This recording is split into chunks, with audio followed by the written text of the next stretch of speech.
Mari kita jaharkan basmalah.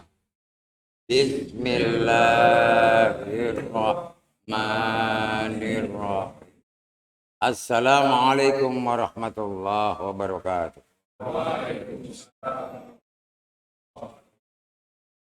Alhamdulillah wa syukrulillah. Wassalatu wassalamu ala rasulillah. Wa ala alihi wa sahbihi wa mawala. Ashhadu an la ilaha illallah wahdahu la syarika lah. Wa asyhadu anna Muhammadan abduhu wa rasuluhu la nabiyya ba'da. Allahumma salli ala Muhammad wa ala ali Muhammad. Kama sallaita ala Ibrahim wa ala Ibrahim. Wa barik ala Muhammad wa ala ali Muhammad. Kama barakta ala Ibrahim wa ala ali Ibrahim. Fil alamin innaka Hamidum Majid. Amma ba'd. Qala Allah Ta'ala fil Qur'anil Azim. A'udzu billahi minasy syaithanir rajim. Ya ayyuhalladzina amanu taqullaha haqqa tuqatih wa la tamutunna illa wa antum muslimun. Shadaqallahul azim. Hadirin jamaah ta'lim ar-ridha dan para pemirsa yang saya hormati, insyaallah dimuliakan Allah Azza wa Jalla. Amin ya rabbal alamin. Kita baru saja merayakan hari kemenangan 10 Zulhijjah, Idul Kurban atau Idul Adha 1443 Hijriah. Kenapa dikatakan hari kemenangan?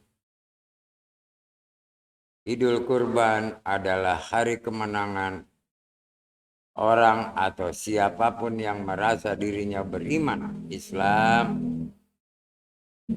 melawan godaan syaitan yang terkutuk. Tapi kalau Idul Fitri adalah hari kembalinya manusia fitrah yang sebaik-baik bentuk setelah melaksanakan ibadah puasa selama 1 bulan. Idul Kurban adalah hari kemenangan, menang melawan godaan dan bujuk rayu setan, terutama dicontohkan oleh Nabiullah Ibrahim alaihissalam dengan putranya Ismail alaihissalam. Beliau digoda oleh syaitan supaya tidak melaksanakan perintah Allah. Tapi Nabiullah Ibrahim dan Ismail alaihissalam tetap dia melaksanakan apa yang diperintahkan Allah sehingga syaitan kalah. Tidak bisa memberikan bujuk rayunya, godaannya. Nah inilah karena keyakinan, ketaatan kepada Allah, kecintaan kepada Allah melebihi cintanya kepada anak turunannya sendiri, termasuk dirinya sendiri. Kita pun mengikuti jejak para nabi dan rasul terdahulu. Cintailah Allah melebihi cinta kita kepada apapun dan siapapun. Karena disitulah ketaatan. Dalam hari kemenangan ini ada 2 perintah yang Allah tetapkan. Pertama dalam rukun Islam, yang kelima berhaji apabila mampu dalam perjalanan. Yang kedua berkurban di hari raya Idul Kurban atau Idul Adha ditambah 3 hari tasyrik. Itu pun apabila mampu ya, untuk berkorban, yaitu ada uang. Di sini apabila mampu harus benar-benar apa yang harus kita mampu. Kalau berhaji mampu dalam perjalanan. Sebab dalam haji itu ada 2 perjalanan, lahiriah dan batiniah. Kalau lahiriah, badan sehat, ada ongkos. Batiniah, ilmunya untuk berhaji. Apa saja itu ilmunya? Pertama, syahadatnya harus benar. Sholatnya harus benar. Zakatnya harus benar. Puasanya juga harus benar. Kalau keempat unsur itu benar, dia perjalanan batinnya sudah mampu. Tinggal lahiriahnya, badan sehat, dan ada ongkos atau uang untuk pergi ke tanah suci. Nah, itu baru yang namanya haji mabrur. Karena mampu dalam perjalanan. Nah, dalam berkorban, kalau kita seorang yang beriman Islam mempunyai kemampuan untuk berkorban, maka berkorbanlah. Karena berkorban adalah suatu ibadah untuk lebih mendekatkan lagi diri kita kepada Allah. Persembahan kepada Allah yang terbaik. Dan Allah memberikan waktu 4 hari. 1 hari pada hari rayanya, 3 hari pada hari tasyrik. Tapi banyak orang merasa sayang. Dan dianggapnya berkorban ini fardu kifayah. Apalagi sunnah. Nah, biarinlah orang lain berkorban. Kita enggak ada masalah karena fardu kifayah. Ada lagi yang sunnah. Dilaksanakan berpahala, ditinggal enggak dosa. Padahal berkurban di dalam bulan haji dengan menyembelih hewan kurban adalah wajib bagi yang mampu. Ini banyak yang mampu enggak berkorban, subhanallah. Bagaimana dia akan dikenal Allah, akan dekat dengan Allah kalau dia tidak berkurban. Tapi kalau dia berkurban, akan dekat dan dikenal oleh Allah. Kalau kita sudah dekat dan dikenal oleh Allah, pasti doa kita akan dikabul. Karena dalam surah A'udzubillahi minasyaitonirrajim. Bismillahirrahmanirrahim. Inna a'tayna kal kautsar fasholli li rabbika wanhar inna syani'aka huwal abtar. Aku telah berikan beberapa dan banyak kenikmatan wahai Muhammad, dan di sini ada dan umatmu. Kita sebagai umatnya Muhammad Rasulullah SAW diberi banyak kenikmatan oleh Allah. Maka kata Allah, fasholli, dirikan tegakkan sholat. Li rabbika, hanya untukku kata Allah. Rabbmu, Rabb kita, dan berkorbanlah wanhar. Inna syani'aka huwal abtar. Barang siapa menghalang-halangi berkorban, maka dia akan terputus dari rahmat Allah. Bukan saja kenikmatannya, tapi kasih sayang Allah tidak ada pada diri. Jangan kata orang lain. Diri kita saja menghalang-halangi niat kita berkorban, hancur. Kehidupannya akan selalu bermasalah. Selalu menghadapi musibah, kesengsaraan, termasuk penyakit enggak pernah sembuh bergantian. Kenapa? Kita sendiri menghalang-halangi. Dan janji Allah pasti. Tapi barang siapa mendukung dalam berkorban ini, jelas Allah akan berikan rahmatnya. Akan berikan kenikmatan-kenikmatan kepada orang tersebut. Tinggal pilih maunya yang mana. Itu mari kita berserah diri kepada Allah Azza wa Jalla. Ya Allah, ya Tuhan kami. Ya Allah, ya Rabb kami. Kami datang ke tempat ini semata-mata hanya untuk beribadah kepadamu ya Allah. Termasuk para pemirsa yang mendengarkan dan melihat. Niatnya hanya satu, beribadah kepada Allah. Maka ya Allah, demi kebesaran nama dan agamamu ya Allah, berikan pula kebesaranmu kepada kami. Supaya kami tetap beriman Islam, mencapai derajat takwa, dan engkau selalu ridho kepada kami ya Allah ya Rabb. Ya Allah ya Rabb, ampunilah dosa-dosa kami. Maafkanlah kesalahan-kesalahan kami. Begitupun dosa kedua orang tua kami. Kesalahan kedua orang tua kami. Baik yang masih hidup maupun yang telah tiada. Kasihanilah mereka ya Allah. Sebagaimana mereka kasih sayang kepada kami. Ketika kami masih kecil. Ya Allah ya Rabb. Ya Allah ya Rabb. Berikanlah jalan yang lurus. Tunjukkanlah selalu jalan yang benar. Sehingga engkau merahmati kami ya Allah ya. Ya Allah ya Rabb. Terimalah permohonan kami. Ala hadiniyah wa qiliyatin salih wa salih. Ila hadratin Nabi Muhammadin Rasulillah. Sallallahu alaihi wasallam.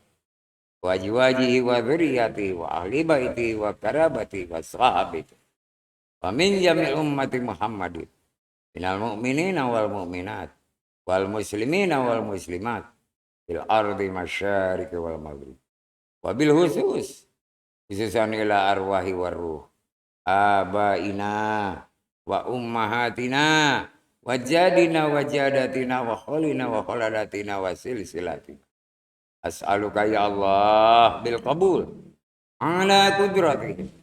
Malaikat Jibril. Malaikat Mikail. Malaikat Israfil. Malaikat Israel. Wabil malaikatil muqarrabin. Biquwatihim wa kudratihim. Syai'un lillahi. Al-Fatihah.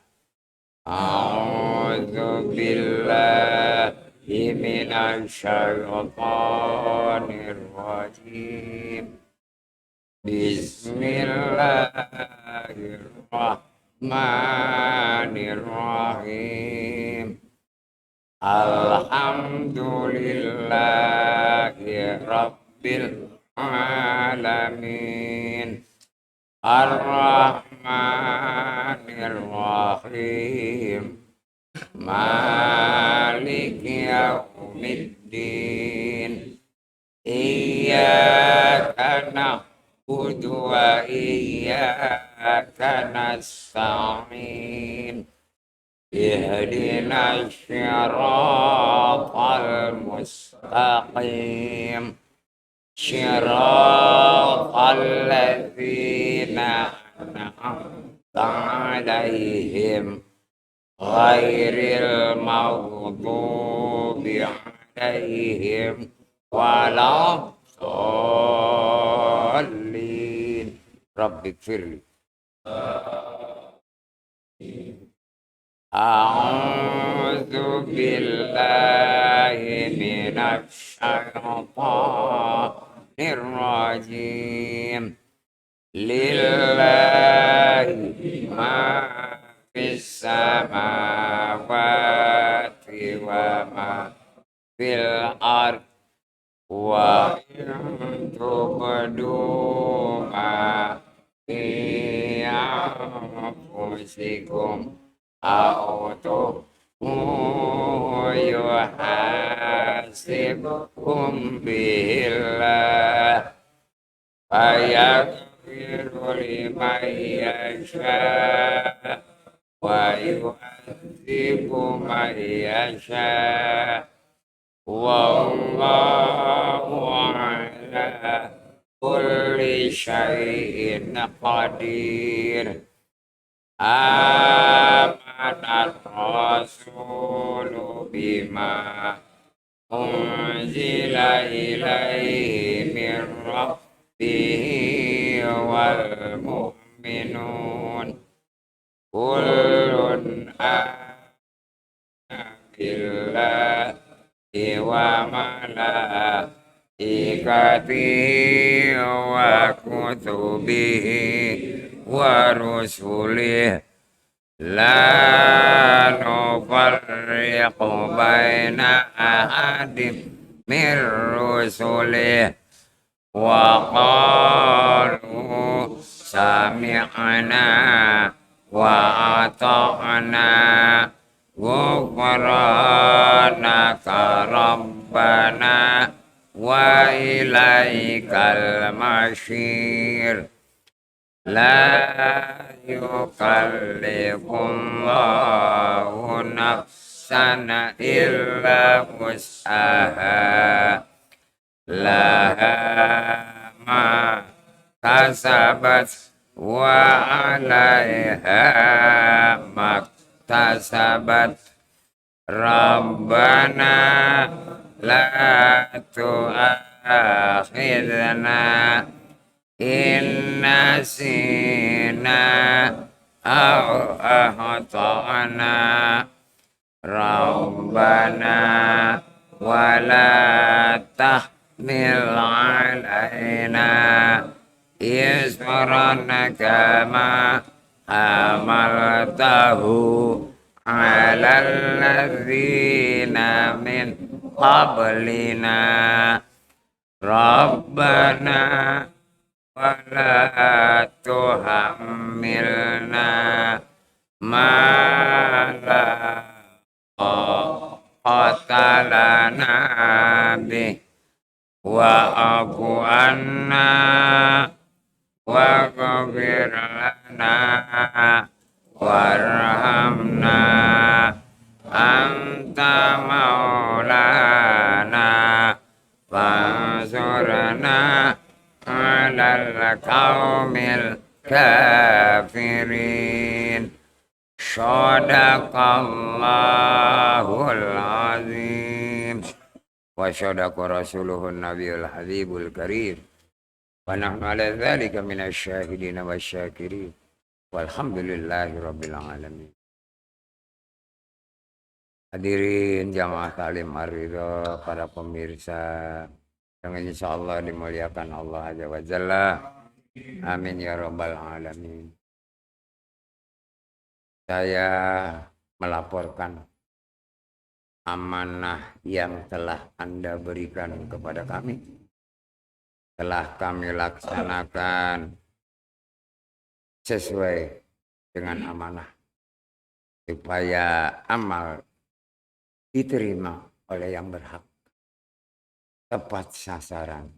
Dan alhamdulillah di tahun ini benar-benar kami telah mengadakan perbaikan-perbaikan dan perubahan-perubahan yang mendasar. Sehingga jumlah hewan korban yang kami terima pada tahun ini 38 ekor sapi dan 1 ekor kambing. Yang dibagikan langsung berupa hewannya ke DKM, baik itu masjid maupun mushola serta pesantren, itu sebanyak 20 ekor. Yang disembelih di yayasan ada 18 ekor ditambah 1 ekor kambing. Dan tepat ba'da asar semuanya telah dibagikan dan diberikan kepada yang berhak. Dan kenapa kami mengatakan bahwa tahun ini adalah yang terbaik dalam pelaksanaan kurban Yayasan Ar-Ridho, karena mereka yang bakal menerima hewan kurban DKM baik masjid maupun DKM mushola dan pesantren itu mengajukan proposal. Jadi ada dasar permohonan dan untuk berapa keluarga yang membutuhkan. Dan yang lainnya alhamdulillah semuanya telah kami laksanakan dengan baik. Bahkan pada hari Senin malam, panitia lapor semuanya selesai dengan baik dan sekaligus kami bubarkan panitia. Tidak ada kendala sedikit. Nah inilah karena apa? Karena mudah-mudahan Allah ridho dengan apa yang diamanahkan oleh Anda kepada kami, melaksanakan penyembelihan dan penyaluran hewan kurban kepada yang berhak.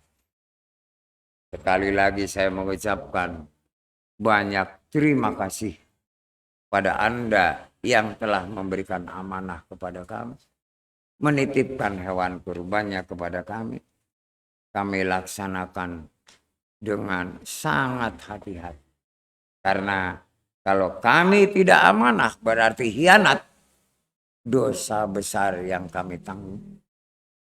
Tapi kami berusaha untuk tetap amanah. Dan alhamdulillah terlaksana dengan baik. Makanya tidak ada lagi beban pada kami, terutama diri saya pribadi dan Yayasan Aridho, termasuk pengurus dan panitia kurban. Sekali lagi saya mengucapkan terima kasih sebanyak-banyaknya. Dan mohon maaf apabila dalam penerimaan kami jamaah yang ke sana, ke Jatiwangi, kurang memuaskan atau tidak sesuai dengan harapan, kami mohon maaf yang besar-besarnya. Dan yang kedua, kami sarankan untuk tahun yang akan datang, cobalah menabung dari sekarang sehingga tidak membebani, ya, tidak jadi kendala pada saatnya waktu yang nanti sudah dekat. Tapi kalau kita menggampangkan, nanti gampang kok, nggak seberapa. Nah ini akan ada godaan syaitan seperti godaan yang diterima oleh Nabi Allah Ibrahim dan Ismail.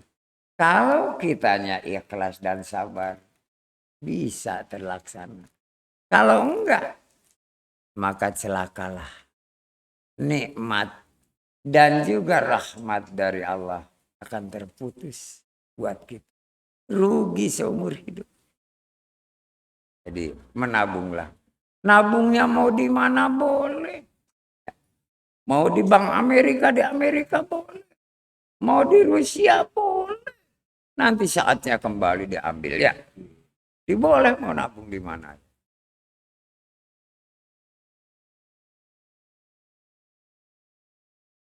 Dan insya Allah kalau sudah PKM berhenti, ya, artinya penyakit mulut dan kuku berhenti, kami bersegera akan belanja paling tidak 40 ekor untuk kebutuhan tahun depan. Dan kalau sekiranya memang lebih nanti yang kurban ini dari bisa menyusul entah seminggu atau 2 minggu sebelum hari raya Idul Kurban terlaksana, kami sudah menambah lagi. Tapi persiapan kami akan sediakan 40 ekor sapi. Saya tidak menunggu setoran dari Anda yang nabung. Saya berusaha dengan kemampuan saya untuk membeli sapi tersebut. Sehingga apa? Terhindar dari fitnah, dari buruk sangka. Sebab ada saja yang masih.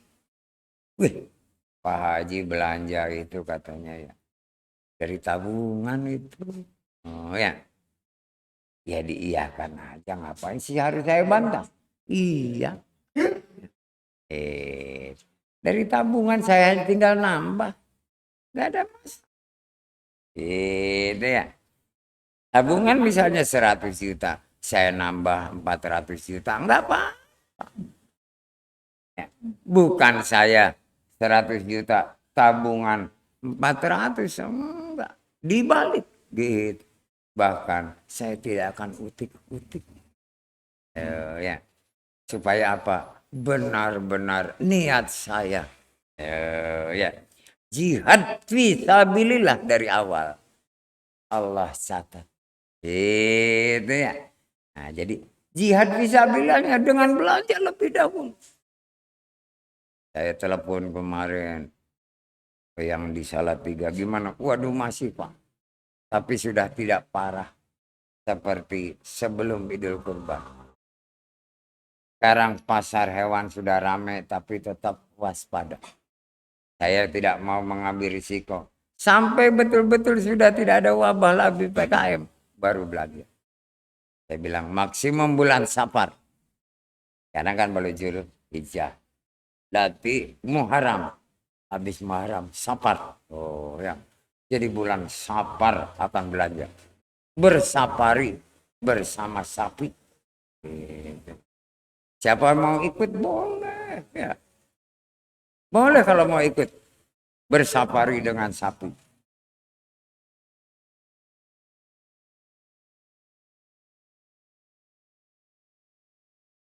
Dan alhamdulillah kandang sapi Arido aman, terbebas dan paling bersih dari seluruh kandang yang ada di Majalengka. Bahkan kata sekdanya se-Jawa Barat Pak. Ya gitu. Kenapa? Karena nggak ada kena PKI. Di mana-mana setiap kandang kena PKI. Ada yang habis semua satu kandang. Coba bayangkan. Habis semua satu kandang. Isinya satu. Nah, satu kandang isinya cuma satu, habis.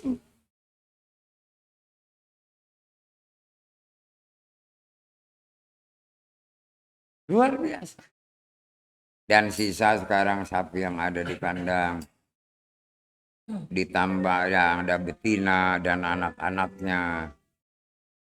Ditambah juga sapi yang belum waktunya disembelih tahun ini.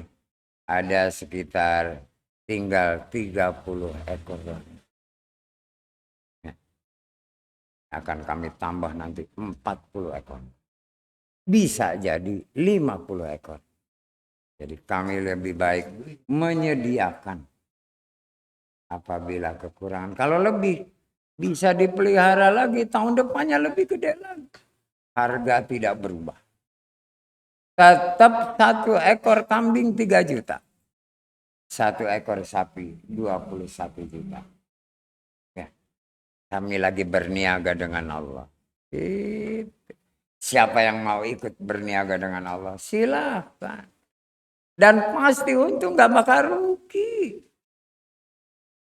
Tapi kalau berniaga dengan syaitan, ini pasti bukannya rugi, habis ke modal-modal. Modalnya apa? Diri kita, jiwa kita habis. Kalau kita dengan syaitan. Tapi kalau dengan Allah, kita akan dipanjangkan umur. Digampangkan, dimudahkan rezeki. Ya. Dan yang paling akhir ini penting. Kesalahan dimaafkan, dosa diampuni. Apa enggak enak? Barang siapa bersegera. Kalau ada panggilan Allah dan Rasulnya, dia cepat masuk surga. Tapi kalau leha-leha, apalagi Julaiha, itu antri nanti masuk surganya. Bisa yang terakhir. Ternyata kesandung masuk neraka lebih dahulu. Kemudian baru diangkat. Apa enggak rugi? Jadi barang siapa bersegera memenuhi panggilan Allah dan Rasulnya, jaminannya surga.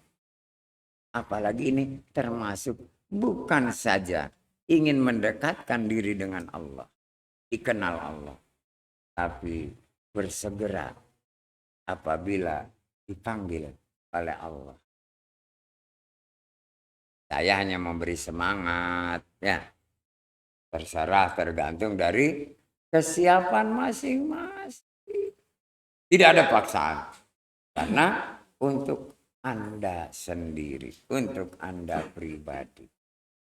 Hanya saya mencontohkan saja.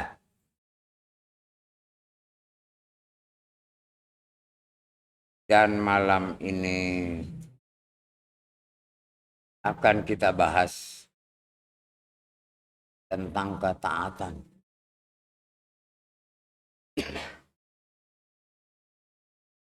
Ketaatan kita kepada Allah dan Rasul. Taat kepada Allah dan Rasulnya di sini.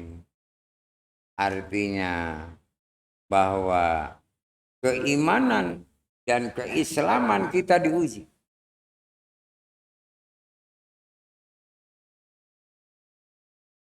Apa yang diuji dalam ketaatan di sini?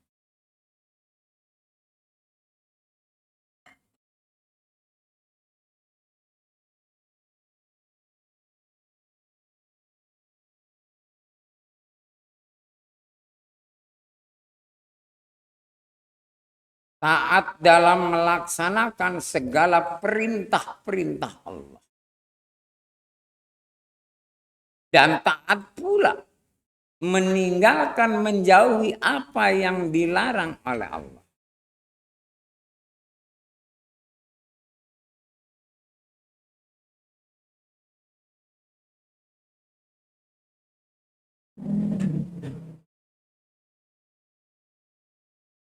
Bahkan kita yang Islami artinya pernah mengucap 2 kalimat syahadat.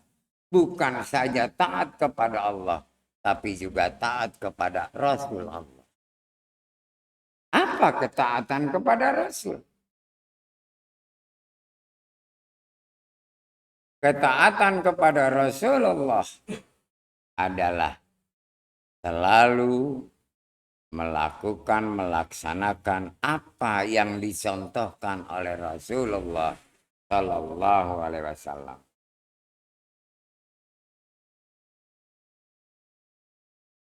Dan kita terus mengikuti apa yang dibawa oleh Rasul berupa berita gembira dan peringatan.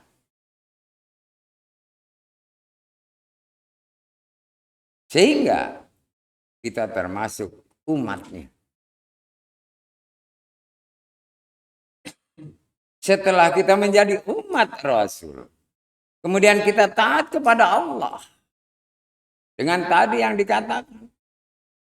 Melaksanakan semua yang diperintah oleh Allah. Dan menjauhi semua yang dilarang oleh Allah.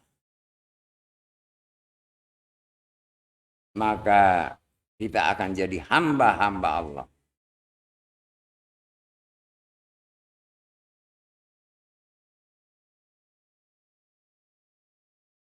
Kepada Allah dan Rasulnya kita mengatakan taat.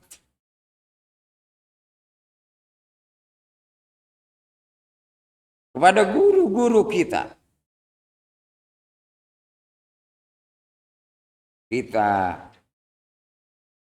disiplin.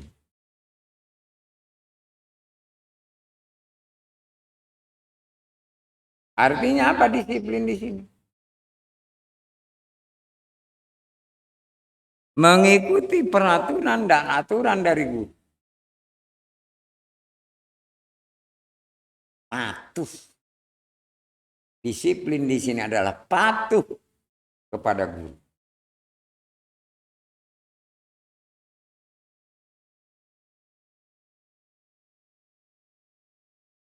Belajar dengan sungguh-sungguh. mendengarkan dan memperhatikan apa yang disampaikan oleh guru-guru kita. Kepada orang tua kita nurut.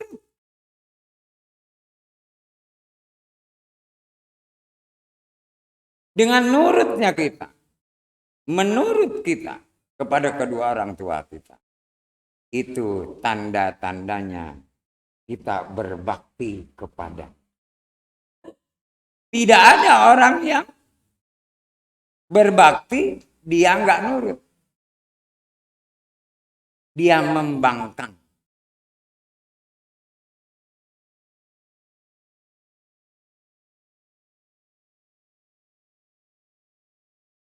Jadi kepada kedua orang tua kita nurut. Kepada guru kita patuh.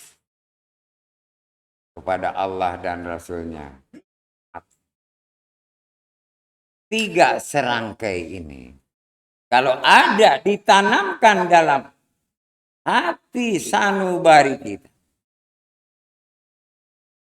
ketaatan, kepatuhan, dan nurut, maka kita termasuk orang-orang yang soleh atau disebut solihin, orang yang soleh atau disebut solihin. Dan beruntunglah orang yang solihin, karena Allah dan para nabi atau rasul bersalawat untuk orang-orang yang soleh. Seperti dalam tasyahud akhir, setelah bersalawat untuk Rasul, Assalamu alaika ya ayyuhan nabiyyu wa rahmatullahi wa barakatuh. Dilanjutkan Assalamu alaina wa ala ibadillahi sholih. Sangat beruntung.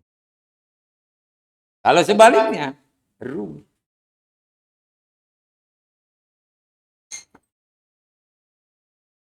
Malah ada bahasa daerah, bahasa Sunda. Kudu nurut kakolot, harus nurut ke orang tua. Nurut neng wong tua.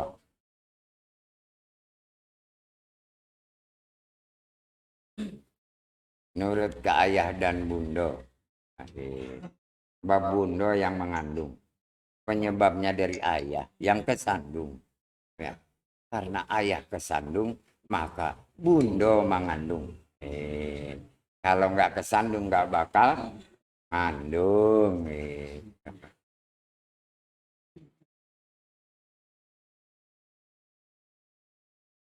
3 hal ini, ketaatan, kepatuhan, dan nurut, menjadi satu dalam diri kita, maka itu akan membentuk jiwa yang tenang. Dan dia termasuk orang-orang yang sabar. Dan Allah sangat dekat dengan orang-orang yang sabar, yang taat, yang patuh, dan nurut. Taat kepada Allah dan Rasulnya, yang patuh kepada guru-gurunya, yang nurut kepada kedua orang tua. Masya Allah, nikmat. Ini tidak dengan mudah dicapai begitu saja. Kalau tidak ada usaha. Pertama, usaha dari kedua orang tua kita. Mendidik kita. Membesarkan kita. Mengasuh kita. Bahkan dikatakan, bisa saja anakmu jadi seorang muslim. Bisa saja dari seorang Nasoro. Bisa saja Yahudi atau Majusi. Tergantung dari orang tua. Didikan pertama. Orang tua bukan guru. Dia membesarkan, mengasuh, mendidik. Mendidiknya bagaimana? Apa Islami dan atau sebagainya. Kalau seorang anak nurut kepada kedua orang tua, kasih sayang orang tua tumpah kepada anak tersebut. Segala keinginannya yang benar-benar untuk kepentingan dirinya akan dipenuhi tanpa banyak pertanyaan. Karena nurut. Dan dari situlah mulai dibentuknya akhlak atau budi pekerti.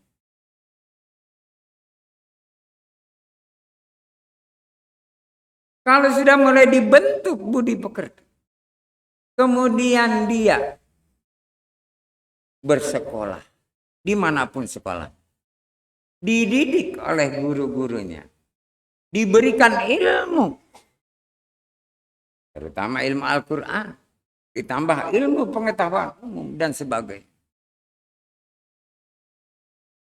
Maka akhlak yang dibentuk oleh orang tuanya akan berkembang. Berkembang menjadi sesuatu yang bermanfaat. Jadi budi dibentuk oleh orang tua,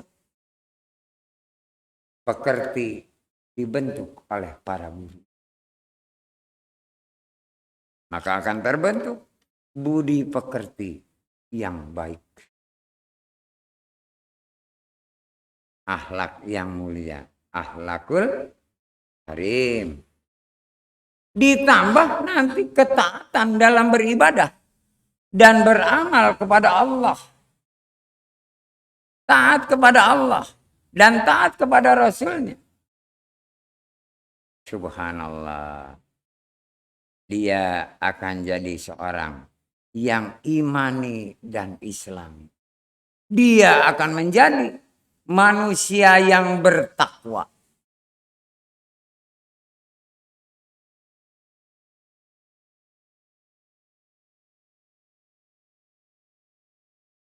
Kalau udah bertakwa dan itu sebagai bekal yang terbaik, sebaik-baiknya bekal adalah takwa, maka akhir dari kehidupannya nanti di akhirat surga yang dia akan dapat. Jangan kata di akhirat nanti, di dunia pun dia akan mendapatkan surga dunia. Hidupnya layak. Layak di sini tergantung dari kondisi masing-masing. Dia bisa bermanfaat buat dirinya sendiri maupun orang lain. Itu orang yang hidupnya layak. Yang bermanfaat baik buat dirinya maupun orang lain. Banyak orang yang tidak layak. Jangan kata buat orang lain, buat dirinya saja. Hidup dan kehidupannya tidak ada manfaat. Yang ada dia membebani orang lain. Jadi beban orang lain. Kasarnya jadi sampah masyarakat. Nauzubillah min dzalik.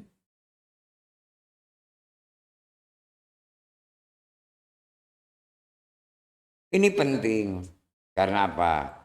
Sebentar lagi akan memasuki bulan Muharram atau orang Jawa bilang bulan Syuro. Awal tahun Hijriyah. Mulai kita hijrah. Dibekali dengan tadi. Nurut kepada orang tua. Taat kepada guru. Patuh kepada guru. taat kepada Allah dan Rasulnya, maka perjalanan hidup dan kehidupannya Islami dan imani, ialah hamba-hamba Allah, bukan saja umatnya Rasul. Kalau sudah jadi hamba Allah, tidak akan ada kesulitan, masalah, problematik dalam hidup. Tidak akan ada. Karena apa? Allah menyayanginya. Dan Allah akan memberikan syafaat kepada orang. Doanya makbul. Ibadahnya dan amalnya diterima oleh Allah. Bukan diterima di sisi Allah. Ya. Jangan dibilang di sisi Allah.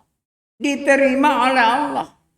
Kalau di sisi itu ditaruh di sebelahnya ya. Diterima Allah. Awas ya. Jangan bahasanya di sisi. Apalagi di pinggir. Ya. Enggak nyampe. Jadi bahasa ini penting. Kebenaran hanya dari Allah. Bukan dari sisi Allah. Sekarang diambil sebelah mana ya? Sebelah kiri apa kanan? Sisi namanya ya. Kebenaran hanya dari Allah. Awas bahasa ini jangan dianggap remeh ya. Seperti Anda, Pak, saya mau ganti baju pakai sarung. Padahal mau pakai seragam. Saya mau ganti bajunya. Nah, sebab ada lagi baju yang lain. Tapi kalau ganti baju, pakai kaos oblong, pakai baju koko, pakai jas hujan. Nah, ganti baju. Tapi kalau ganti bajunya dari yang biasa seragam, ya, majelis taklim hari itu. Bapak Haji sendiri nggak pakai. Ngapain saya harus ngikutin ya? Mau pakai, mau kagak. Ya. Dan kebetulan pulang dari sana belum rapi baju. Udah gitu agak kegedean ya. Karena ukurannya L. Mestinya saya ukurannya M. Karena badan agak kurus gitu. Kalau dulu ya L mah.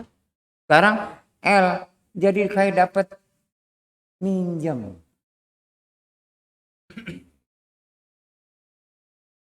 Untung aja nggak disamakan dengan bajunya Mansah ya. X3L. Apalagi Ferry. X6L.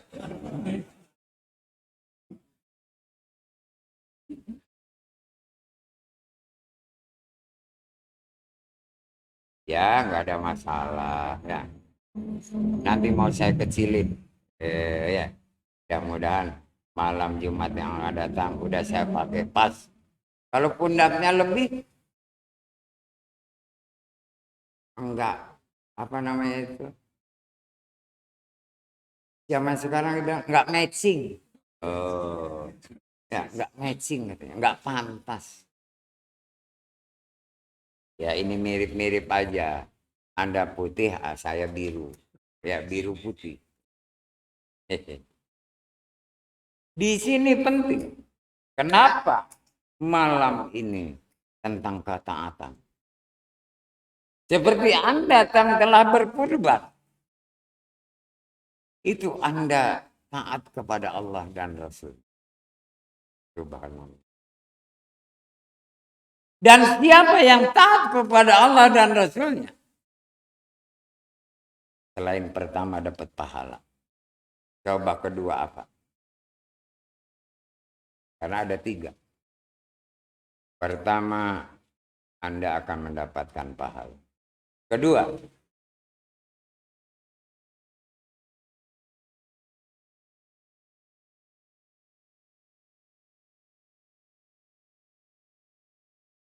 akan dikenal oleh Allah. Kalau yang nggak taat nggak dikenal. Kalau yang taat dikenal oleh Allah. Yang ketiga apa?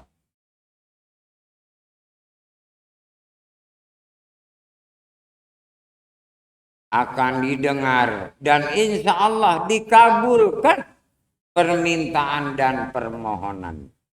Doanya akan dikabul. Kalau nikmatnya kalau doa kita dikabul oleh Allah. Sehingga apa? Tidak akan pernah mengalami kekurangan, kesulitan, masalah, musibah, dan segala macam. Karena ketaatan kepada Allah. Ditambah taat kepada Rasul.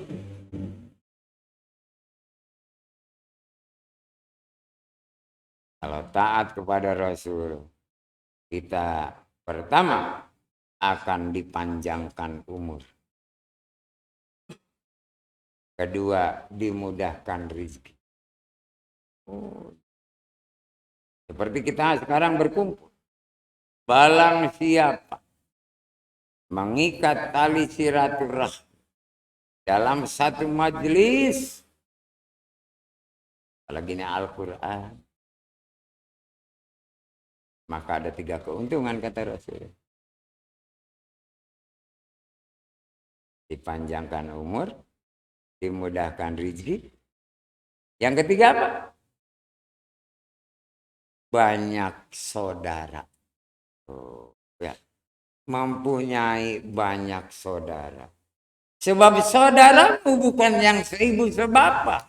Bukan yang seibu. Bukan yang sebapa saja. Tapi mukminin, mukminat, muslimin wal muslimat. Ikhwan. Belum tentu yang sekandung, yang sebapa. Sama. Dia non muslim. Bukan saudara di sisi Allah. Ya. Jadi dalam mengikat tali silaturahmi, majlis Al-Quranul Karim, menuntut ilmu Allah dan sunnah Rasul. Ada 3. Pertama, mudah rezeki. Kedua, panjang umur. Yang ketiga, banyak saudara. Seperti sekarang Anda. Antara satu dengan yang lain. Seperti saudara. Tidak berkelompok. Tidak ada individu-individu, semuanya menyatu. Apalagi sekarang berseragam. Ya, majelis taklim itu tanda satu kesatuan,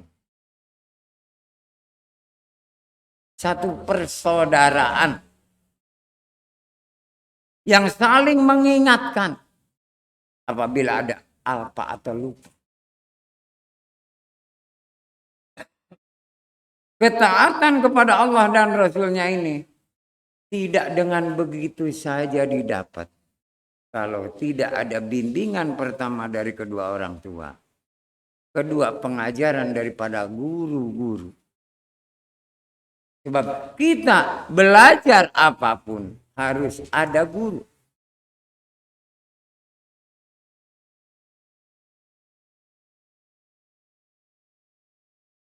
Dan di sini dengan adanya ketaatan kepada Allah dan Rasul bisa diperlihatkan oleh orang yang bersangkutan adalah sifat-sifat yang baik. Sifat yang tidak baik, terutama sifat syaitan, akan hilang dari dirinya. Yang ada sifat manusiawinya.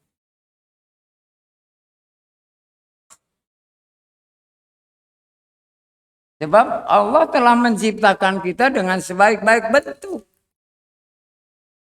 Artinya punya sifat yang baik. Walaupun dasar penciptaannya dari sesuatu yang tidak baik. Dari tanah tembikar. Yang mempunyai sifat labil. Saling bermusuhan. Ya. Tapi kalau sudah mendapatkan perawatan, bimbingan, ya, didikan orang tua, ditambah maka dia akan jadi manusia seutuh.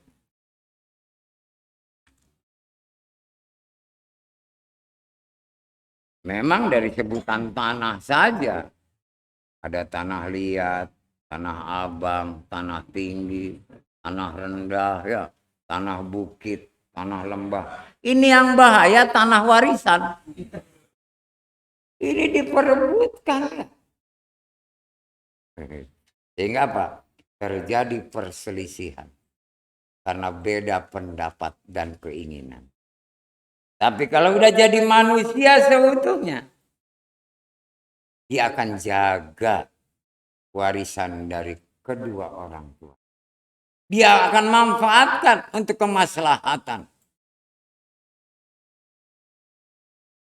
Untuk juga mengirimkan pahala kepada kedua orang. Bukan dijadikan permusuhan di antara saudara-saudara. Makanya penting seorang yang namanya sudah jadi orang tua berwasiat. Jangan begitu meninggal ribut. Berwasiat. Dan biasanya, mohon maaf ya, siapapun terutama orang Islam yang beriman, walaupun imannya lemah, 40 hari sebelum azal datang, itu ada perasaan. Perasaan yang tidak mengenakan. Rasanya kayak ngambang. Berjalan tuh kayaknya tidak napak kaki di lantai. Berbicara kayaknya kosong. Nafsu makan juga. Kadang berlebih, kadang kurang. Tidur tidak bisa pulas. Gelisah. Emosi datang. Hal-hal yang tidak biasa. Itu selama 40 hari sebelumnya. Sudah ada tanda-tanda. Kalau misalnya Anda sudah merasa itu buru-buru wasiat. Sudah merasakan nggak seperti itu? Hah? Belum ya, syukur. Ada yang bilang udah buru-buru wasiat.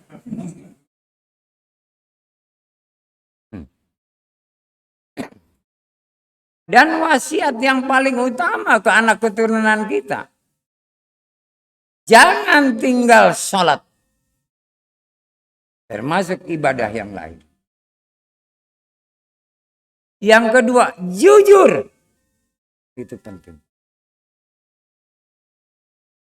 Yang lain itu menyusul. Dari sholat dan jujur ini adalah fondasi seorang manusia kalau ingin hidupnya tenang, hidupnya damai. Karena dengan sholat kita mencegah perbuatan keji dan mungkar.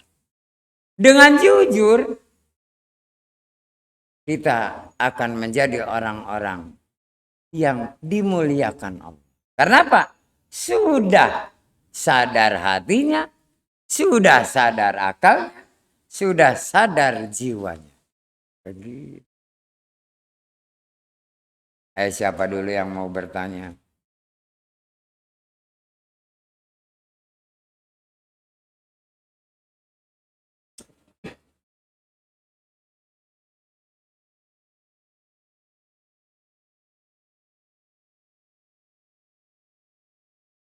Ketaatan kepada Allah dan Rasulnya.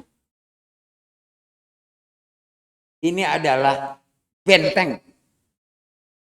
Baik lahir maupun batin. Dari godaan syaitan yang tertutup.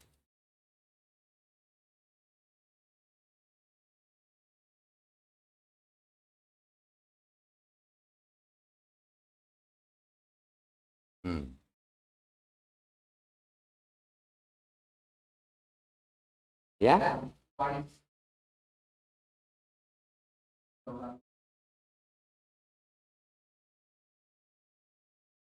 Kehendak Allah. Kehendak Allah. Tergantung ketaatan kita kepada Allah dan Rasul. Sebab setiap insan manusia sudah katanya kalau orang zaman dulu sudah membawa nasibnya. Karena ada ijab kabul waktu mau dilahirkan, malaikat Rahman datang. Dia memberitahu, jabang bayi, engkau akan terlahir nanti. Misalnya besok jam sekian, sekian menit, sekian detik, nggak akan salah. Kehidupan nanti. Dari mulai dalam timangan ibu. Sampai engkau besar. Demikian. Setelah engkau balita akan begini. Setelah engkau remaja akan begini. Setelah engkau dewasa akan begini.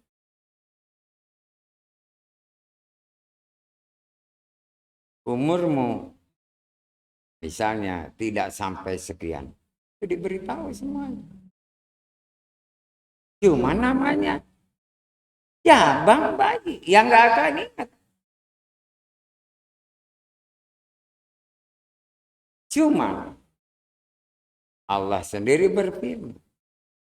Auzubillahi minasyaitonirrajim.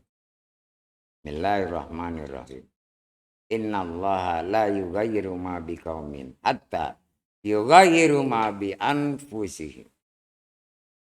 Allah tidak akan merubah nasib satu kaum atau seseorang kecuali dia merubah. Jadi yang merasa dirinya enak, jaga itu terus. Kenikmatan-kenikmatan yang Allah berikan pada diri kita jaga. Dan ingat, ketaatan kepada Allah dan Rasulnya juga harus dijaga, bahkan ditingkatkan. Apalagi kita terpuruk. Ya. Jadi bukan itu suratan tangan, bukan nasib. Semuanya bisa dirubah. Sebab yang enak juga bisa terpuruk. Karena apa? Kelalaian. Dia hura-hura. Dia ria. Sombong. Dan segala macam. Yang akhirnya akan terpuruk. Dia bisa sebagai seorang muslim. Bisa Nasoro, bisa Yahudi, bisa Majusi. Tergantung dirinya sendiri setelah dia dewasa. Buktinya banyak yang mualaf. Banyak yang juga murtad. Tergantung dirinya pribadi. Karena kalau sudah balig, akil balig tentang peribadahan dan amal, itu dirinya sendiri yang menentukan. Orang tua ikut campur. Pahala dosa ditanggung sendiri. Kalau dia masih sekolah, kuliah, atau apa saja, orang tua hanya membiayai. Kalau usaha, mau usaha, orang tua hanya memodali. Tapi segala risiko tentang hidup dan kehidupannya ditanggung oleh dirinya sendiri. Terutama dalam peribadahan dan amal. Maka dari itu, pada jamaah yang sudah akil balik, yang belum nikah, masih ada kedua orang tuanya, selalu nurut ke orang tua, patuh kepada guru, taat kepada Allah dan Rasulnya, maka kehidupannya akan bisa mendapatkan kasih sayang Allah. Tapi kalau sebaliknya, akan sengsara selama-lamanya. Yang akan jadi benalu, bukan buat orang tuanya saja, tapi untuk orang lain, masyarakat bahkan bisa untuk negara. Karena dia akan jadi sampah masyarakat. Jadi di sini penting merubah hidup dan kehidupannya harus secara Islami. Jangan pernah meninggalkan ibadah. Jangan pernah tidak beramal. Harus selalu beramal. Maka dari itu, nasib seseorang ditentukan oleh orang itu sendiri, bukan orang lain. Mau berubahnya, dia akan lebih baik. Tinggal diam saja, dia akan tetap terpuruk. Dan tidak ada orang yang hidup di dunia ini langgeng. Abadi enggak ada. Banyak contoh. Orang tuanya kaya raya, dia senang. Begitu orang tuanya tidak ada, sengsara.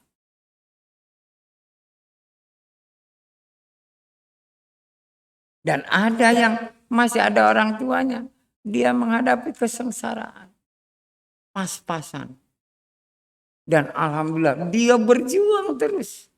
Karena pertama, nurut ke orang tua, patuh ke guru, taat kepada Allah dan Rasulnya, kehidupannya meningkat. Bisa mengangkat derajat orang tuanya. Karena dirinya sendiri, pribadi, bukan karena orang lain. Tapi syaratnya, nurut ke orang tua, patuh kepada guru, taat kepada Allah dan Rasulnya.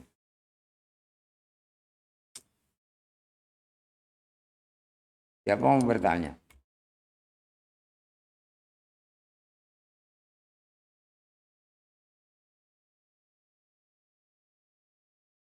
Ya.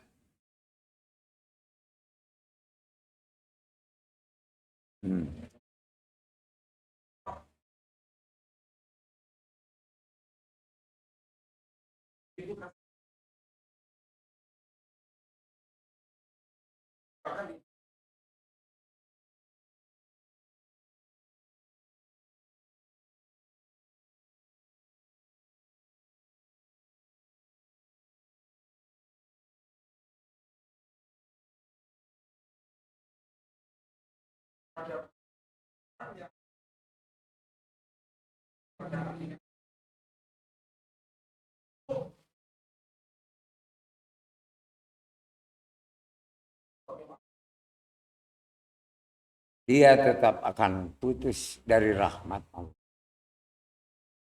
Diberi kesempatan. Karena biasanya khutbah Idul Adha ya, memberi contoh, nasihat, dan semangat kepada orang yang mau berkorban. Ternyata baru terkumpul pas hari terakhir. Hari ketiga tasyrik. Berkorban. Kalau pengen saya berkorbannya pengen sapi dah, bukan kambing. Saya mau nabung untuk tahun depan. Dia dapat pahala dengan niatnya saja. Baru dengan niat saja. Karena dia tidak mau menghalang-halangi. Bukan dia ini, 1 ekor ini bisa. Dia tangguhkan, saya pengen 1 ekor sapi bukan kambing. Tapi tahun depan saya akan nabung. Tiap 1 bulan 1 ekor kambing. Kalau 11 bulan, ya 11 ekor kambing. Jadi 1 sapi ditambah 4 kambing. Dia lengkapi udah. Biar jadi 2 sapi. Luar biasa. Apalagi dia 1 bulan 2 ekor kambing. Ya. Luar biasa. Dari nabungnya saja sudah dapat pahala. Apalagi nanti dalam pelaksanaannya. Engkau, kata Allah, ingin mendapatkan rahmat, kasih sayang. Berarti kalau yang menghalang-halangi bukan saja terputus rahmat Allah. Allah apa kepada dia? murka. Jadi dia telah berdusta kepada Allah dengan nikmat-nikmat yang telah diberikan.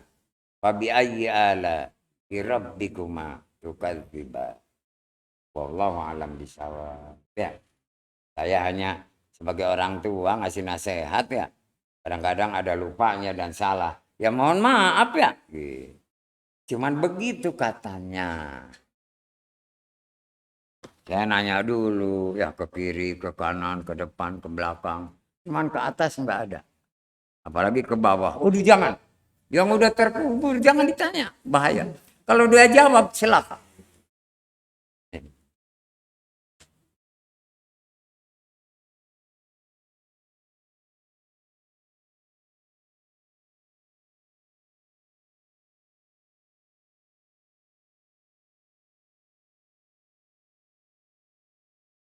Betul sekali. Karena kasih sayang Allah.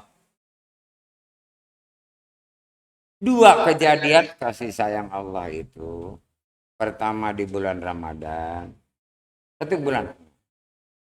Di bulan haji 4 hari. Dua waktu itu kalau kita gunakan dengan sebaik-baiknya. Kita laksanakan dengan penuh keikhlasan dan kesabaran. Maka enggak ada lain pahala dari Allah. Surga. Surganya. Di dalam bulan puasa kita diuji. Diujinya oleh Allah. Sampai di mana iman dan Islam. Gitu. Kalau lulus. Itu minanar. Lepas dari siksa api. Nah diuji lagi di bulan haji. Di mana ketaatanmu kepadaku dan Rasulmu. Kan gitu. Itu ketaatan di bulan haji. Kalau bahasa Jawanya taat. Taat. Itu ya. Sebetulnya paling enak, paling nikmat menjadi umat Islam dalam 2 kurun waktu. Allah memberikan pahala yang tidak terhingga. Tapi banyak yang lalai. Karena apa? Godaan dunia. Bukan hanya kebut dunia. Godaan. Merasa kurang terus. Padahal Allah udah dicukupi. Ada kebutuhan lain. Dipakai lagi. Kurang lagi. Ada dapat lagi. Ada lagi kebutuhan. Padahal itu kebutuhan-kebutuhan. Yang sifatnya bisa sekunder. Bisa tersier. Bisa kuarter. Dan segala macam. Ya. Ini yang primer. Tapi bukan Holden. Kalau Holden lagi lain ya, primer Holden ya.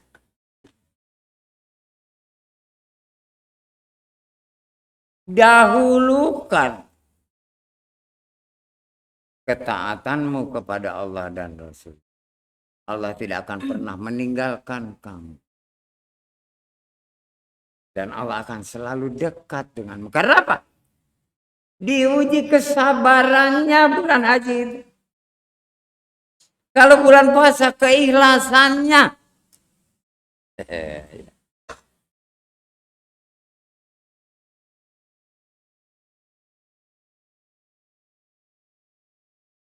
Jadi bulan puasa kita diuji keikhlasan kita. Rela. Tanpa pamrih. Kalau kesabarannya adalah bulan haji.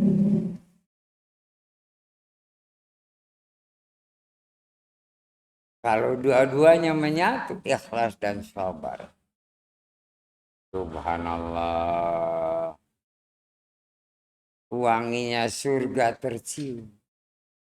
Pintu surga terlihat terbuka lebar. Tinggal memilih yang mana. Yang kita mau masuk. Dibebaskan oleh. Tapi tidak boleh memaksakan diri. Dua-duanya. Puasa maupun kurban. Udah jelas penyakitan. Puasa. Akhirnya mati. Matinya bukan husnul khotimah. Husnul khotimah. Bukan karena taat kepada Allah dan Rasulnya. Ada.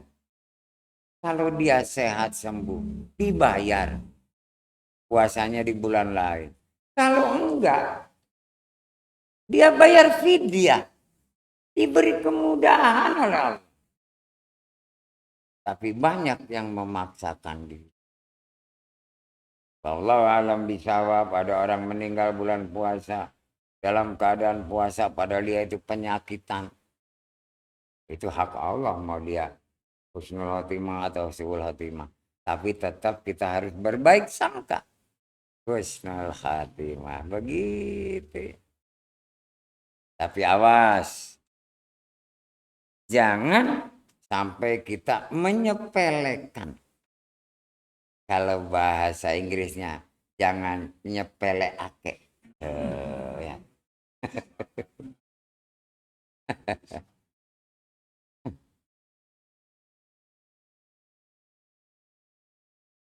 Makanya di sini untuk keikhlasan dan kesabaran ya, dasarnya harus jujur, harus sadar hati, akal dan jiwa. Kalau itu tidak, nggak akan bisa toh.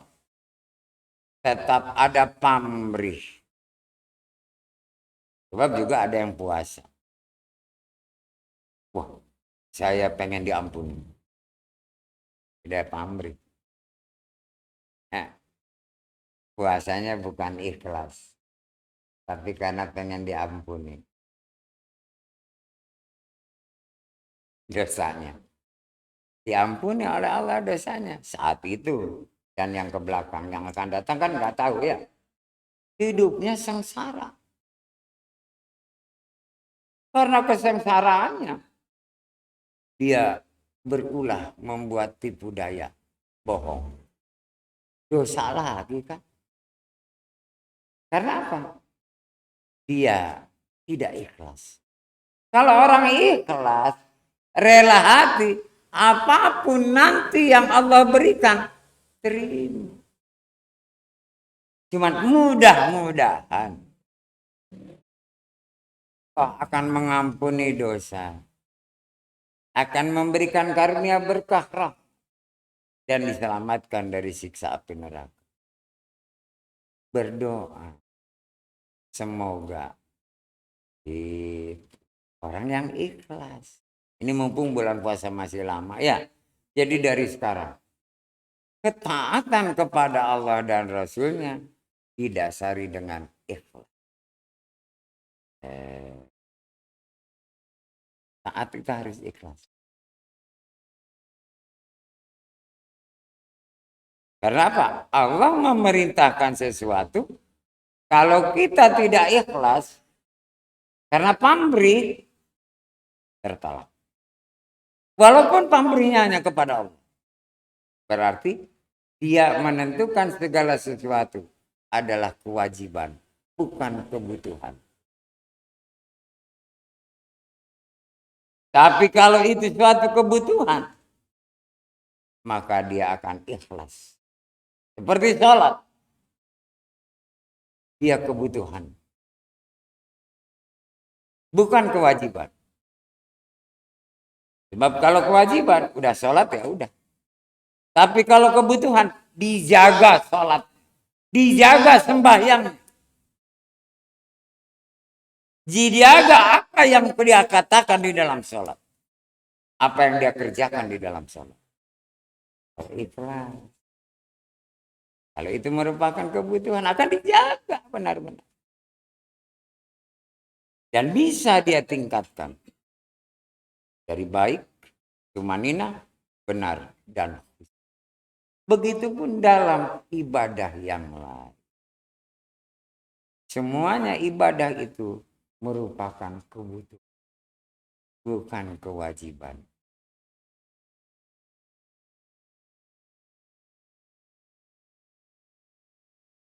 Siapa coba yang bisa menerangkan kenapa semua ibadah itu kebutuhan?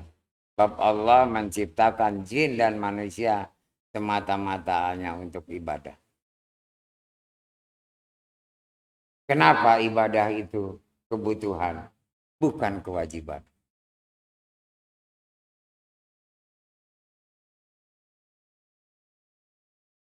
Satu lemosin. Benar. Sebab nih, Obin ngasih tahu, walaupun belum dibeliin, pokoknya satu limosin. Kenapa ibadah itu kebutuhan, bukan kewajiban?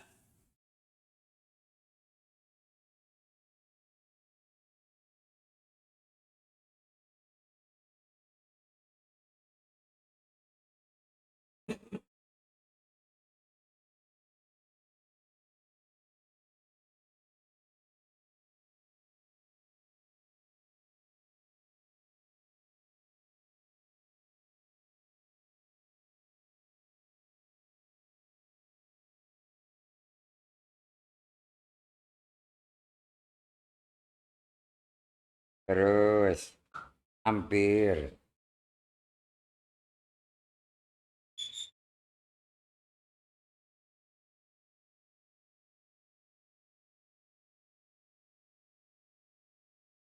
Iya, coba.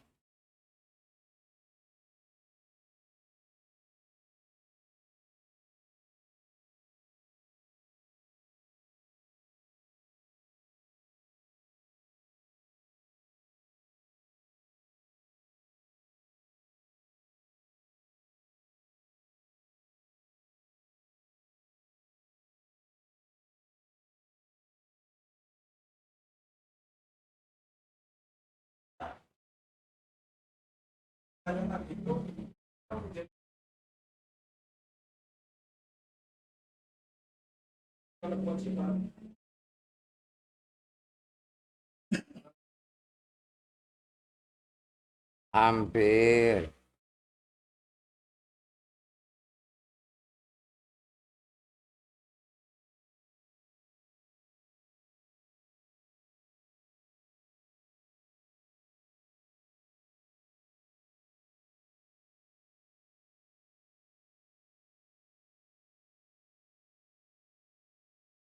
Hampir. Hampir, Prof.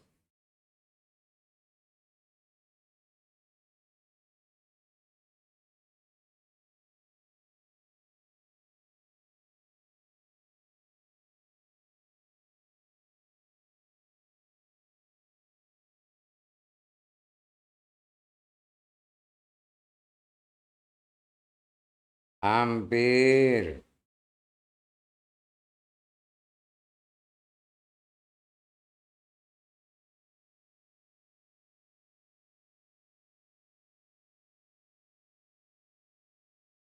Kenapa ibadah itu dibilang kebutuhan, bukan kewajiban?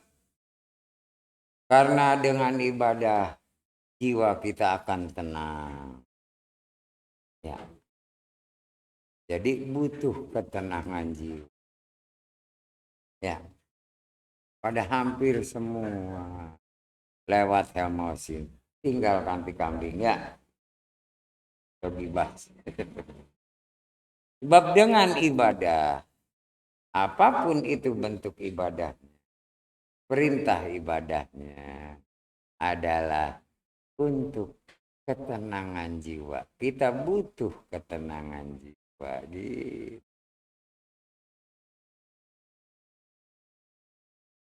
Kan dipanggil oleh Allah ya, yang jiwanya tenang. Ya.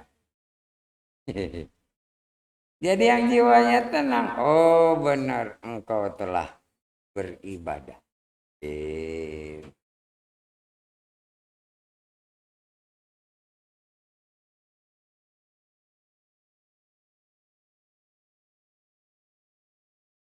Nah disinilah penting seperti yang dilakukan oleh si Dula.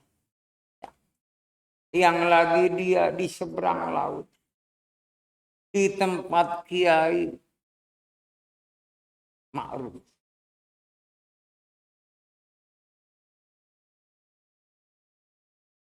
Ditanya oleh Pak Kiai Ma'ruf. Itulah, baik Pak Kiai, ada apa? Nah, kamu sekarang udah mulai melangkah untuk aku berikan pelajaran tentang ketaatan.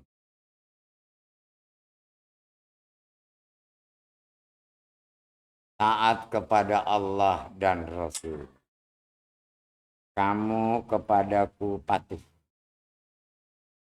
Karena engkau memanggil aku guru. Itu ya.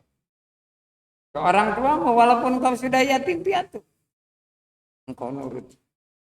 Karena ada pesan orang tua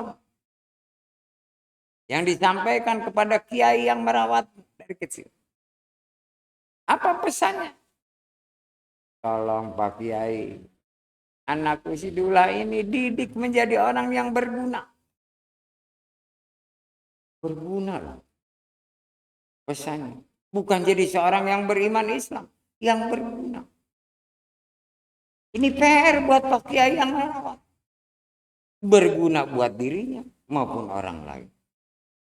Gitu ya. Yang berguna itu adalah yang didasari iman Islam. Kalau bukan yang beriman Islam, tidak berguna. Mungkin hanya buat dirinya, mungkin hanya buat orang lain, tapi tidak buat dirinya juga orang lain. Iya Pak Kiai, saya memang mendengar seperti itu dari Kiai Sepuh yang merawat saya. Supaya saja jadi manusia yang berguna atau bermanfaat. Baik buat diri saya maupun buat orang lain. Gitu. Terus saya setelah mengembara ini masih merasa saya baru berguna buat diri saya sendiri. Jujur sih. Di mana kejujuran dari Sidula? Oh ya. Sidula telah patuh kepada guru-guru. Belajar dan kemudian disuruh mengembara. Dia mematuhi. Mendapatkan ilmu macam-macam di perjalanan. Tapi setelah ketemu dengan Kiai Ma'ruf ini, Kiai yang baik, oh ya, dibuangnya semua itu. Ilmu-ilmu yang tidak ada manfaatnya. Hanya untuk nanti menjadi kesombongan. Menjadi rasa aku egois. Engkau harus berguna buat dirimu maupun orang lain. Ucapanmu saja. Jangan dengan tanganmu, jangan dengan kakimu. Tapi dengan lisanmu. Itu orang yang berguna, bermanfaat buat dirinya maupun orang. Dengan nasihatmu. Dengan ilmu yang kau berikan. Dengan tanpa pamrih. Ketaatan kepada Allah dan Rasulnya. Wahai anak. Sampai dibilang anak. Saking sayangnya Kiai Ma'ruf kepada Dula. Terharu Dula. Mendengar ucapan langsung dari Kiai Ma'ruf. Sebutan anak. Aku baru pertama kali. Selama aku hidup. Setelah ditinggal kedua orang tua. Dirawat oleh Kiai Sepuh. Diajari oleh 10 guru. Tapi baru 7 yang memberikan pelajaran. Dan aku mengembara. Dan sekarang di tempat seberang ini. Lagi belajar. Seorang guru Kiai. Mengatakan anak. Dia cium tangan Kiai Ma'ruf. Dengan ada tetesan air mata. Yang terasa di tangan Kiai Ma'ruf. Kiai Ma'ruf terharu. Bertanya Pak Kiai Ma'ruf. Wahai Dula, anakku. Kenapa engkau menangis mencium tanganku? Pak Kiai, ayah hendaku. langsung ayah Anda. Bukan papi. Apalagi daddy. Enggak. Atau father. Enggak.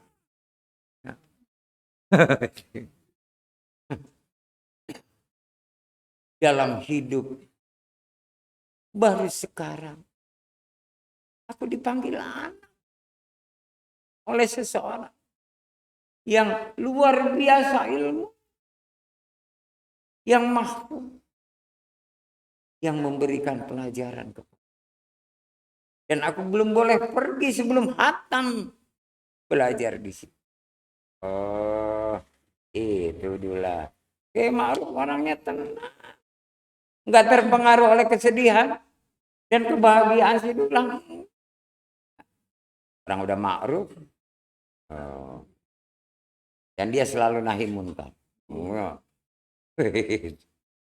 Ilusnya kepala si Dulang. Tambah terharu si Dulang. Bukan lagi netes air matanya. Ingusnya keluar. Karena nangis ya. Orang nangis kalau sedih akan keluar ingus. Untung enggak keluar belek. Udah diusap. Dulah terus bangun. Dah duduk dulah.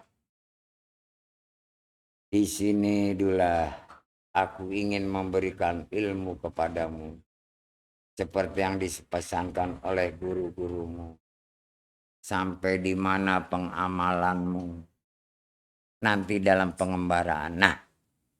Kamu nanti bawa pulang ya. Ilmu yang didapat di sini. Pengamalannya adalah melalui lisan. Bukan melalui tangan. Bukan melalui kaki. Bukan melalui apa. Tapi lisan. Kenapa melalui lisan? Sebab dengan lisan. Kamu bisa selamat di dunia wal akhirah. Ada hadis Rasulullah. Salamatul insan. Fihifdil lisan. Keselamatan seseorang tergantung usaha. Kalau tidak perlu kau berbicara, tutup mulut. Kalau diperlukan baru berbicara. Jangan berbicara yang tidak ada manfaat. Baik. Nah, ketaatan kepada Allah dan Rasulnya itu diawali dengan lisan. Bagaimana Pak Guru diawali dengan lisan? Nah, seperti kamu. Mau sholat setelah niat, kamu bertakbir. Allahu Akbar. Dengan lisan. Bukan dengan kedipan mata. Bukan dengan anggukan atau goyangan kepala. Tapi dengan lisan. Begitu dalam setiap gerakan sholat. Lisanmu yang berbunyi. Badan mengikuti. Dalam segala hal juga seperti itu. Jadi kalau ada orang uluk salam. Kebetulan kamu ada di situ. Dia mengucap. Assalamualaikum. Kau jawab. Waalaikumsalam warahmatullahi wabarakatuh. Kau dekati orang itu. Kau julurkan tangan lebih dahulu. Salaman. Kemudian kau tanya. Ada yang bisa saya bantu? Ya. Jangan kalah sama teler-teler di bank. Itu karena materi yang teler di bank. Kita sebagai orang Islam yang beriman. Kalau ada tamu. Apa yang bisa saya bantu? Atau ada tujuan apa Bapak? Keperluan apa? Karena kita belum kenal. Kalau udah kenal, kita peluk. Alhamdulillah. Kita berjumpa lagi. Padahal baru kemarin gak apa-apa sekarang peluk lagi ya. Kalau gak mau pulang peluk aja terus. Jangan dilepas. Tunjukkan rasa hormat, rasa persaudaraan yang ikhlas dan sabar. Sehingga apa? Orang yang kau temui merasa senang, merasa gembira, bahkan bahagia. Persilahkan. Tanya. Mau minum apa? Di sini hanya ada teh dan air mineral. Udah. Jangan mau kopi, susu, jangan. Adanya cuma air teh dan mineral. Katakan mau air mineral atau air teh. Jangan bilang air putih. Air putih itu air susu, air kapur, air tajin, ya itu putih. Air santan. Tapi kalau air bening itu air mineral. Dulu belum ada mineral. Air bening. Oh, jangan air putih. Kita disuguhin air bening. Diterima bodoh kita.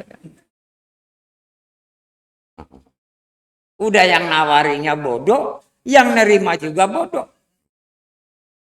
Celaka. Dua-duanya bodoh. Lisan. Ngobrol yang ramai. Tunjukkan senang dia datang. Walaupun dia mau minjem uang. Kita kelihatan senang. Jangan cemberut. Waduh, maaf saudaraku. Aku sekarang ini nggak pegang uang. Emang enggak lagi megang rokok sama korek. Aduh gimana ya. Aduh mohon maaf ya. Dia bilang aja saya lagi nggak pegang uang. Jangan tidak ada uang. Enggak lagi pegang uang. Ya udah beres. Barangkali ada. Waduh mohon maaf. Kamu lihat sendiri. Saya lagi nggak pegang uang. Lagi pegang korek sama rokok. Kalau aku lagi pegang uang. Aku tolong kamu. Aku lagi nggak pegang uang. Mau ngomong apa dia? Emang bener lagi nggak pegang uang? Permisi kita antar. Walaupun dia agak sedikit penyesalan. Tapi kita jawab jujur. Jangan dibilang, aku tidak ada uang padahal punya simpanan. Berbohong bahaya. Lisan. Dosa ngebohongin orang. Ya.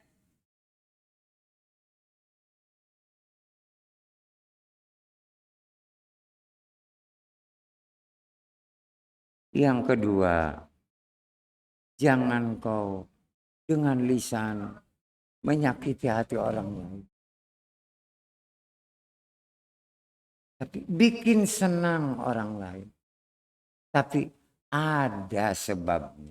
Gitu. Misalnya, wih, pantas sekali engkau ini. Pakaiannya serasi, subhanallah. Kelihatan lebih muda loh, bener. Padahal masih muda, dibilangnya lebih muda ya. Silakan. Jangan ditanya ini beli bajunya di mana aja. Pokoknya pantas udah beres. Jangan menyakiti hati orang. Yang ketiga, kalau mau menyampaikan berita, apalagi berita yang tidak enak, menyedihkan. Misalnya, dia dapat berita, waduh, kalau disampaikan, bagaimana rasanya? Kalau nggak disampaikan, bagaimana saya nggak amanah, kan gitu ya. Lihat situasi dan kondisi yang mau diajak bicara. Dibawa cerita dulu yang lain. Diseumpamakan orang lain mengalami seperti itu. Nah, dia menerimanya dengan manggut-manggut, dengan biasa. Sampaikan berita itu. Jangan langsung to the point. Enggak boleh. Bawa dulu cerita. Sehingga dia menyadari kalau terjadi pada dirinya.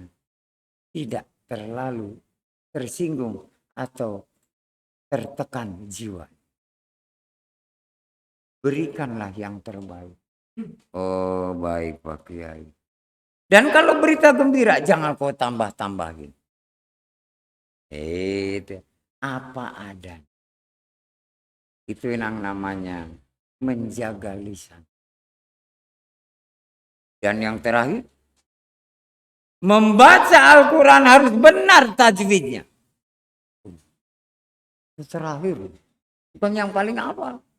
Terakhir. Awas ya.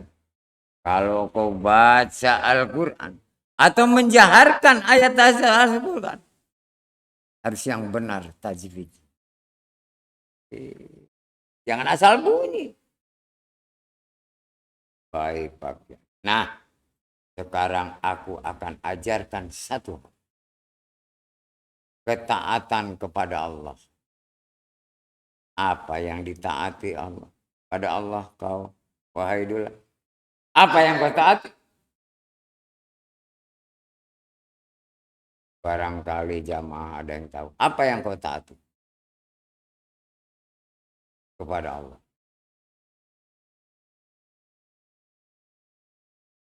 Yang pertama Dula, yang kau taati bahwa sholatku, ibadahku, hidupku dan matiku hanya bagi Allah. Jadi semata-mata semuanya didasari oleh ibadah. Salat ibadah, apalagi ibadah yang lain. Dalam hidup dan kehidupanmu juga. Sampai kepada matimu dalam keadaan beribadah. Berserah diri kepada Allah. Itu ketaatan kepada Allah.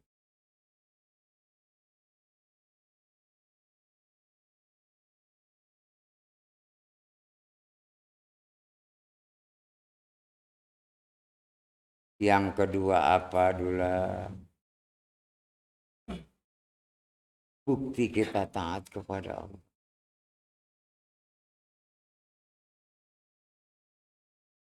Yang kedua ingat Rasul kita Nabi Muhammad Rasulullah Sallallahu Alaihi Wasallam diperintahkan oleh Allah baca. Engkau jangan sampai dalam satu hari tidak membaca Al-Quran. Ya. Jadi bacalah walaupun hanya beberapa ayat. Apa ba'da subuh? Apa ba'da zuhur? Apa asyar? Maghrib atau isya? Baca. Kenapa? Diperintahkan oleh Allah. Ikra. Caranya ketaatan kepada Allah.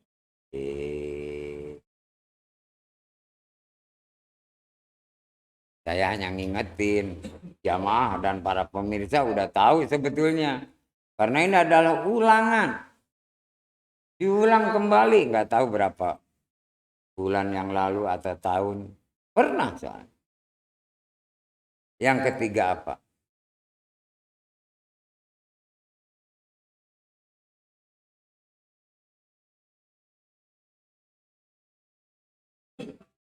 Apa yang ketiga? Hanya tiga ketaatan kita kepada Allah. Pertama, seluruh hidup dan kehidupan semata-mata hanya beribadah kepada Allah. Kedua, membaca Al-Quran.